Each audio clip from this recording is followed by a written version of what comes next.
During the 1950s, aerospace engineer Wernher Von Braun proposed a rocket that could carry people and cargo from Earth to space.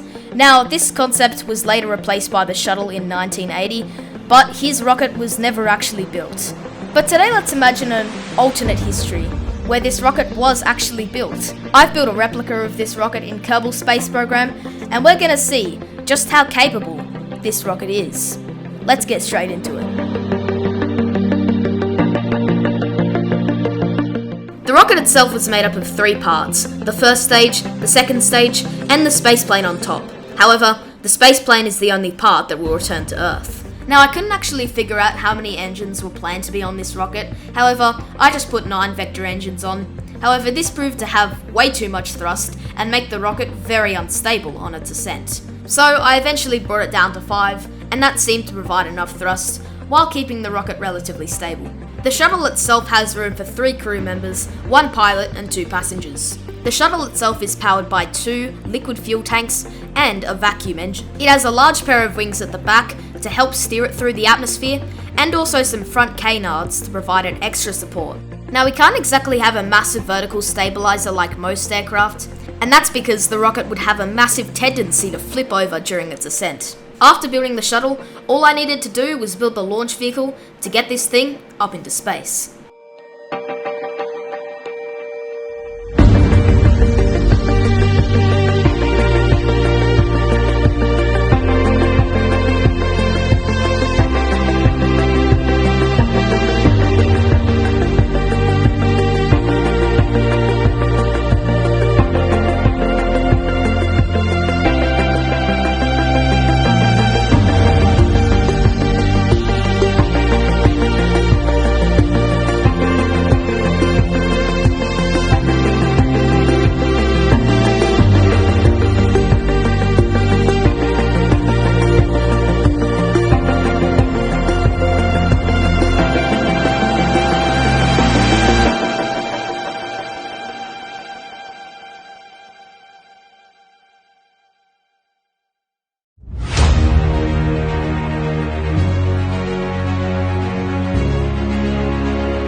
Now that we have reached orbit, we are in the original destination planned for this spaceplane.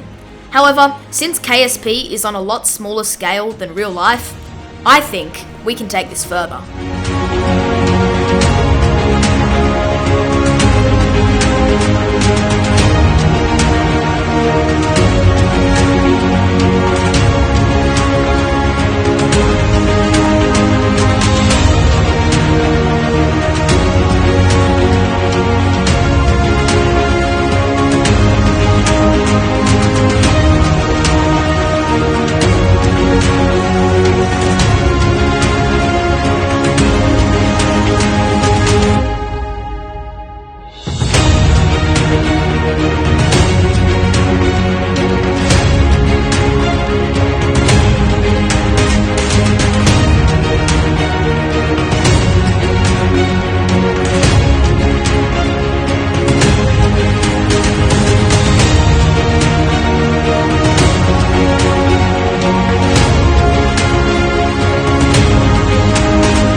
Now, I stupidly decided to land horizontally last second because I thought it would look cool, but yeah, definitely not my softest landing, but hey, any landing you can walk away from is a good one, am I right?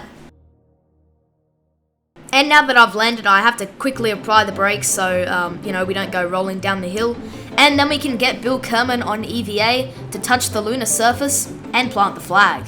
Now, Bill could write something inspirational on the flag for being the first Kerbal on the Mun, but let's be real, writing's for nerds, so let's just move on. Now, Bill Kerman also brought along a jetpack so he can survey the landing site, so yeah, let's go look at some rocks.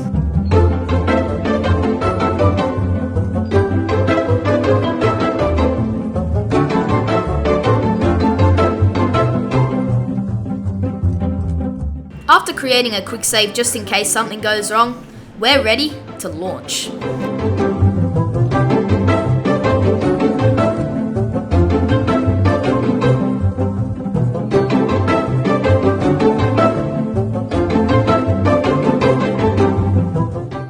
Okay, that doesn't look too good. Let's try again.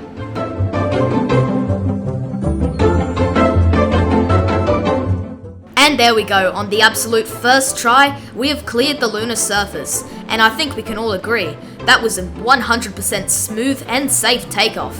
Anyway, now let's get up to orbit.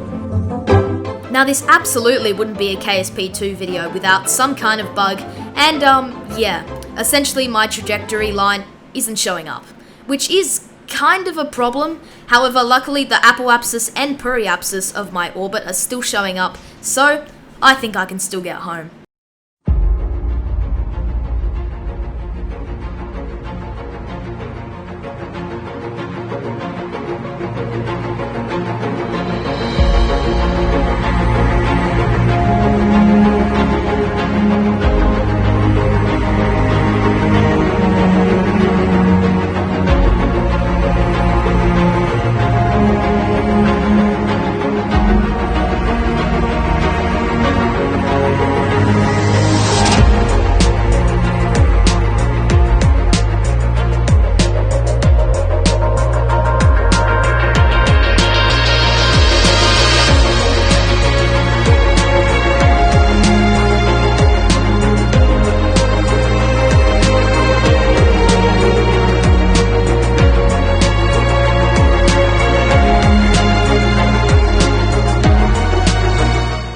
Now, I severely underestimated just how fast I was going when I entered the atmosphere.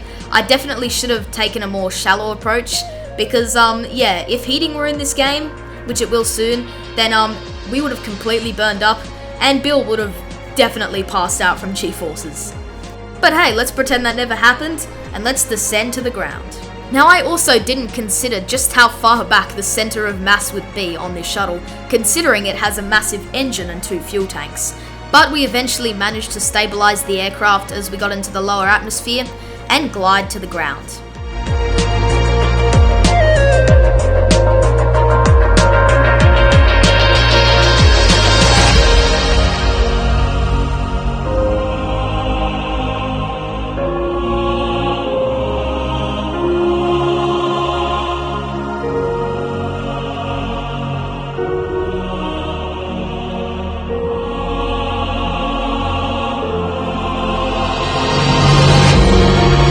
Now, I stupidly again decided to deploy the parachutes before I actually was touching the ground.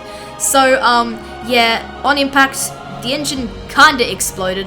But hey, the rest of the spaceplane was fine, and we had a safe landing. So, you know, any landing you can walk away from is a good one, right?